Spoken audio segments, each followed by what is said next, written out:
Oyo bomoko ya mboka. Tozana système ya digital momo. Bomoko ya mboka oyo. Bomoko ya mboka. Bomoko ya mboka. Bomoko ya mboka. Bomoko ya mboka. Bomoko ya mboka. Bomoko ya mboka. Bomoko ya mboka. Bomoko ya mboka. Bomoko ya mboka. Bomoko ya mboka. Bomoko ya mboka. Bomoko ya mboka. Bomoko ya mboka. Bomoko ya mboka. Bomoko ya mboka. Kitap. Bomoko ya mboka. Bomoko ya mboka. Elenkano. Papopi motoki bala lobi botalaka bomoko ya mboka. Merci.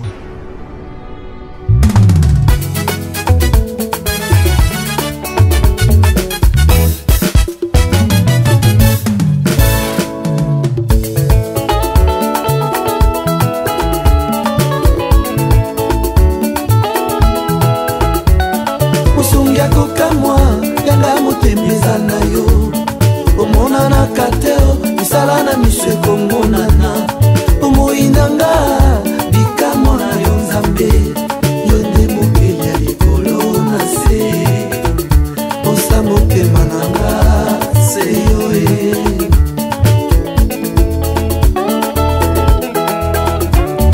otikaninga nayemba ngolu na Yesu atikaki nkembo mpo na bikisanga akabolaki mai na Ejipito akoki mpe kokabola omoi na ngai elongo na masumu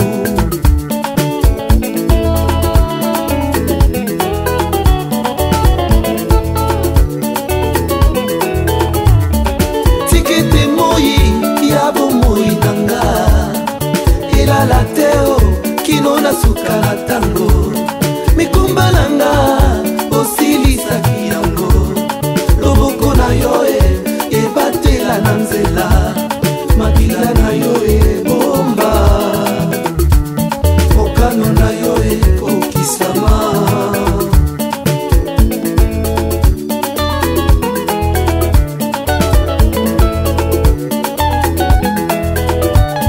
otikaninga nayemba ngolu na Yesu atikaki nkembo mpo na bikisanga akabolaki mai na Ejipito akoki mpe kokabola omoi na ngai elongo na masumu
Bonsoir à tous.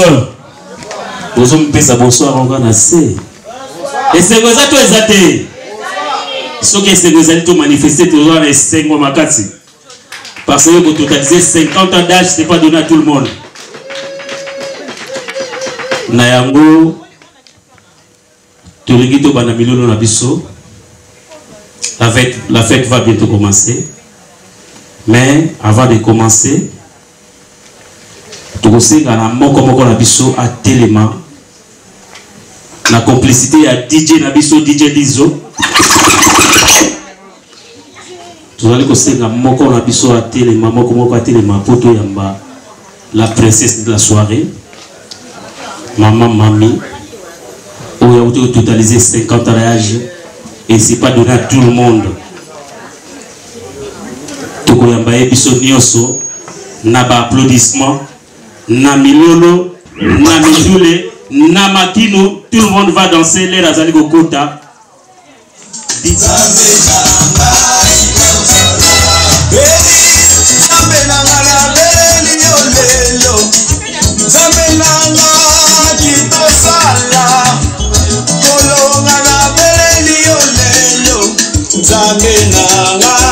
Tokoyambaye na milolo, na ba applaudissement.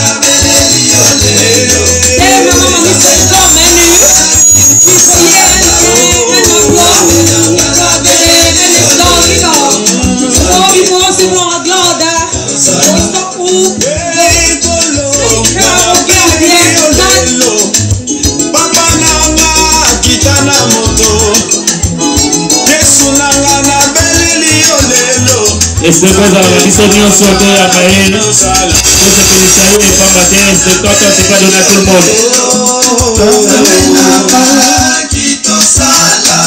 Ouais.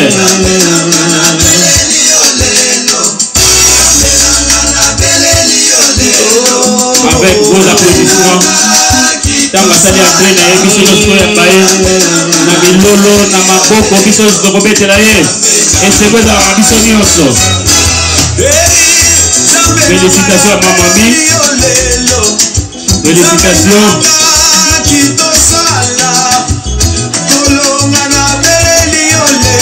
Dès qu'elle va faire son entrée, tout le monde va applaudir. Tout le monde va crier. Allô, allô.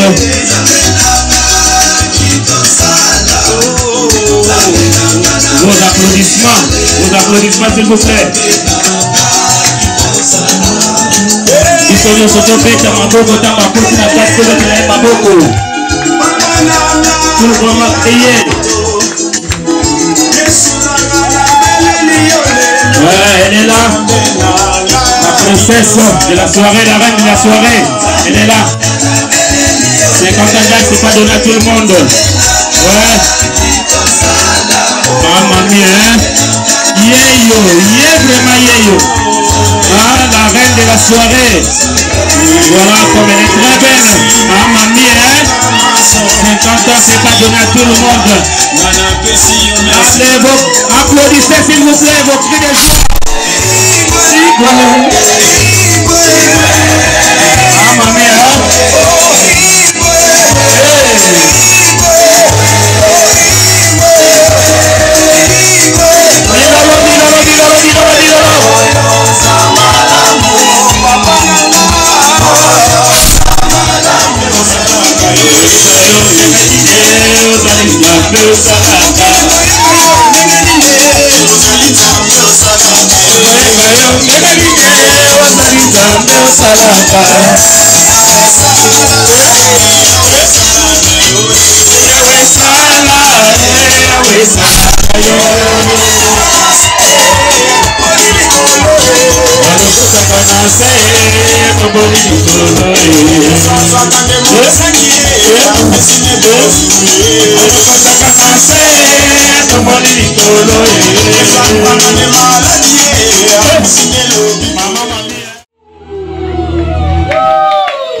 Happy birthday to you. Happy birthday to you. Happy birthday, happy birthday. Happy birthday to you. Happy birthday to you. Happy birthday to you.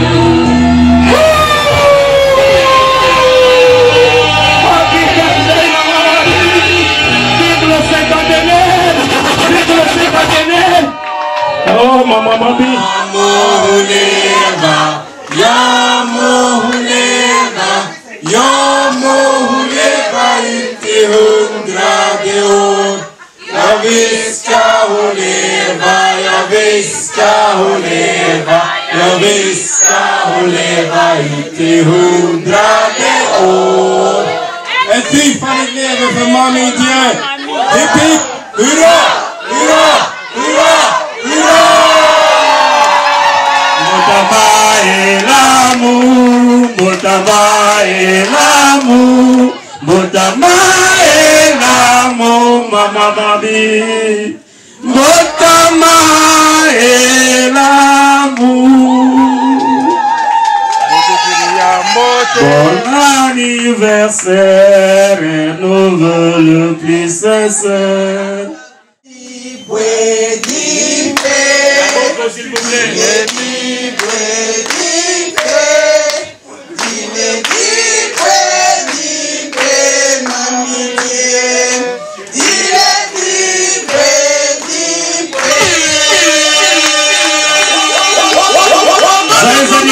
Joyeux anniversaire, Mamami. Joyeux anniversaire, le cinquantenaire de Mamami. Ah, prenez la champagne. Champagne, elle est là.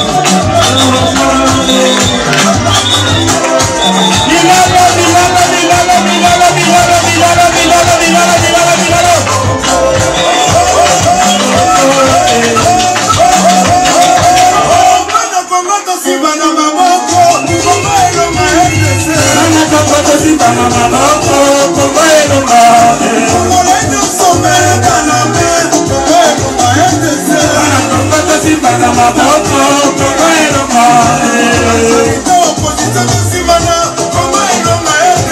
wana kongo tosimaka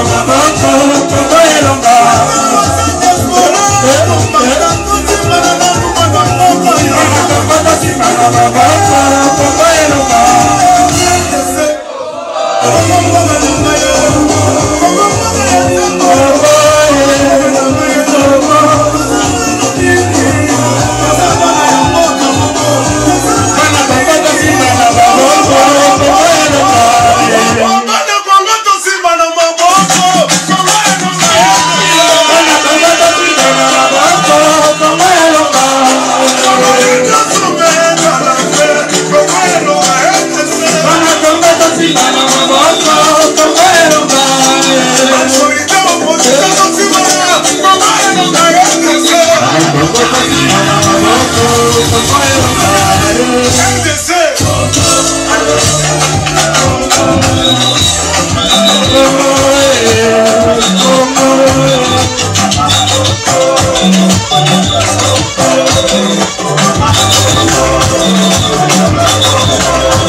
C'est la fête qui commence maintenant.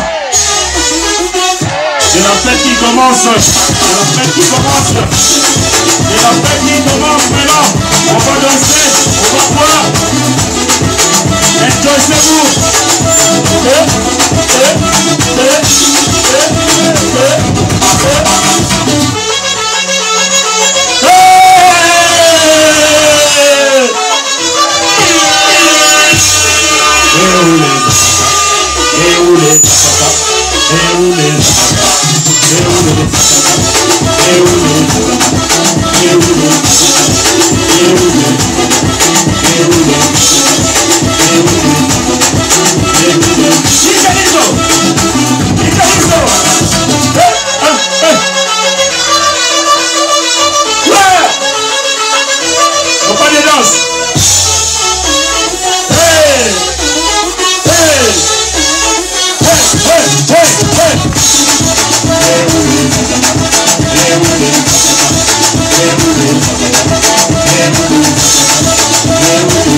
Enjoy-vous.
Serge Kanyembe.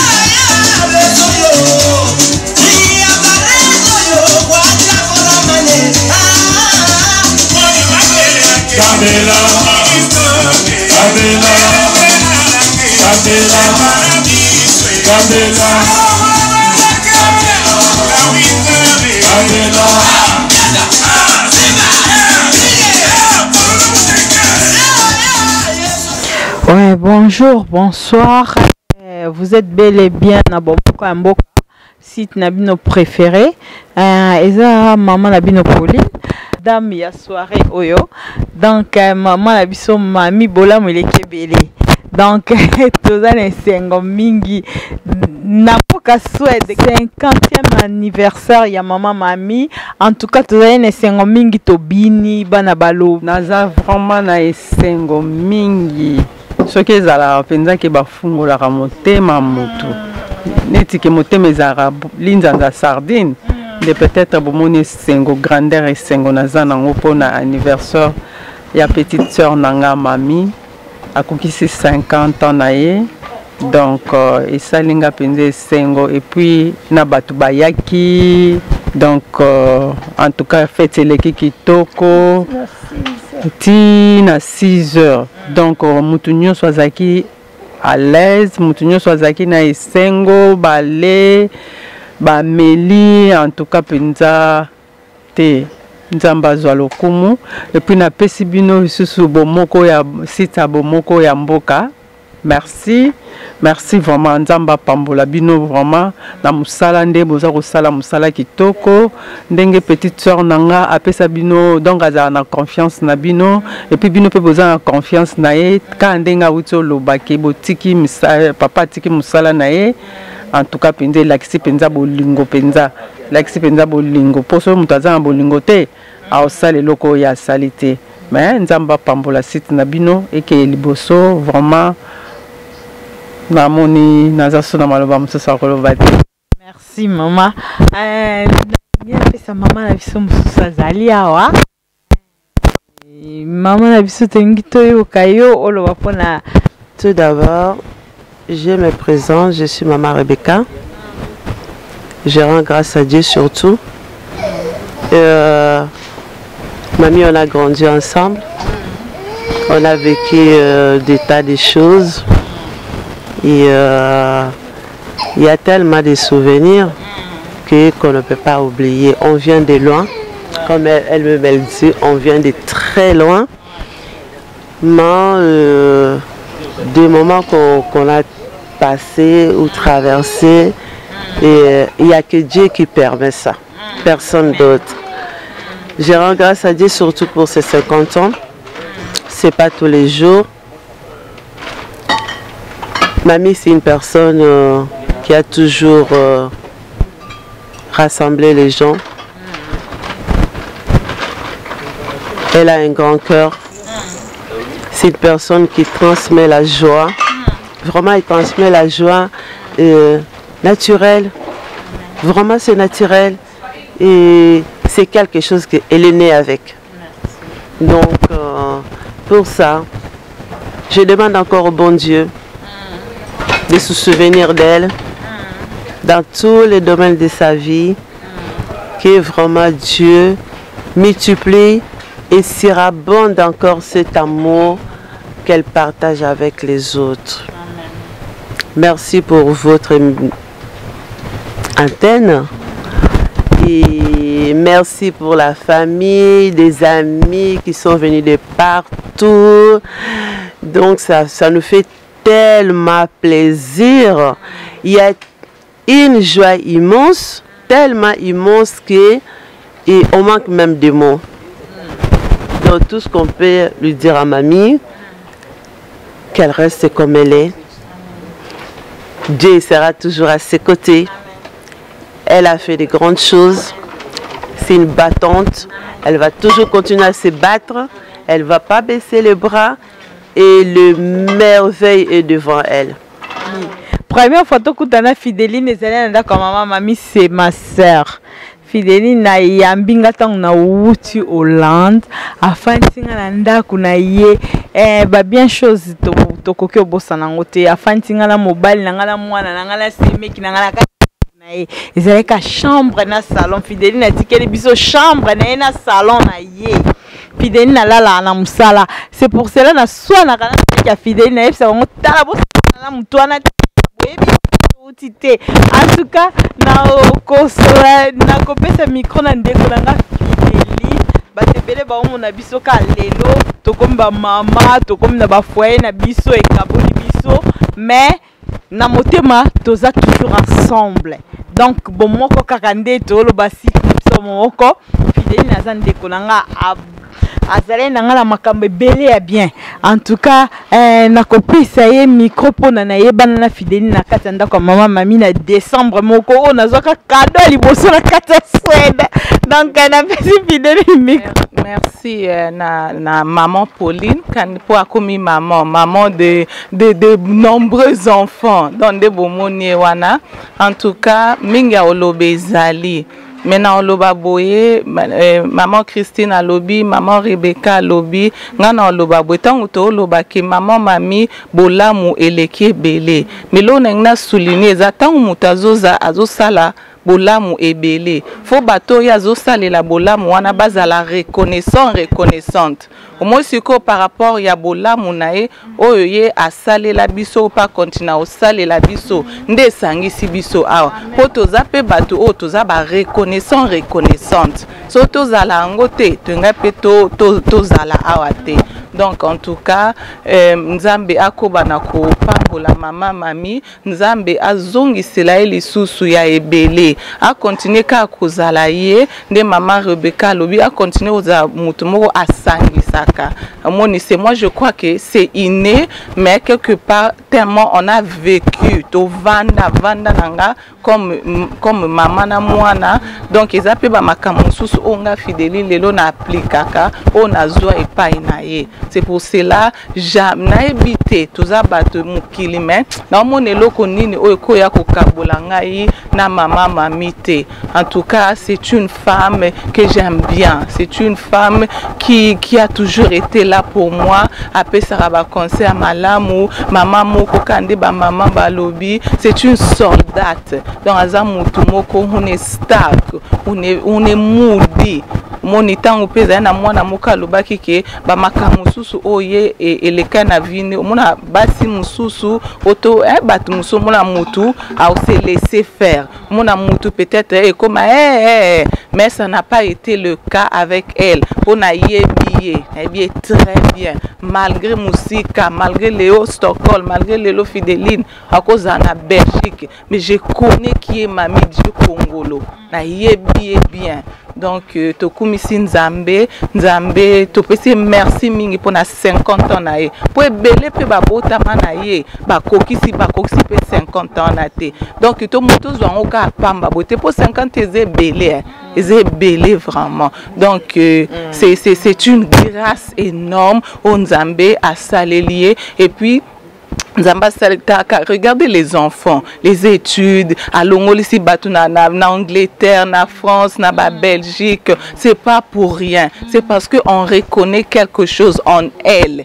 Yangonde et sali que to tika occupation na biso, to se retrouver lelo na Katiamboka ya Yotebor. En tout cas vraiment maman mami merci ndeka ba maman ba lobby ko ba continuer ka kozalaka yo bato ba yebi ote ba ko peut-être ko juger na musika mais bato vont qui est mamidie ya ngonde omoni réussite oyo ya ngonde omoni pe bato oyo bazalaki awa poto comme on dit on se doit vivre de cette day ozamutu ya pona biso. En tout cas que Dieu te bénisse nzambe okokse sous 50 ans ou vivre longtemps de maman Rebecca lobi que de merveilles devant toi o asali jusque là akobana ko multiplier ngo asala vraiment lisusu ya mingi koleka o nyoso nazaki ya koloba ngwana. Merci pe na sita bomoko ya mboka na déplacement ba uti Stockholm peza musika et tout ça balaksi bolingo na bango envers maman mami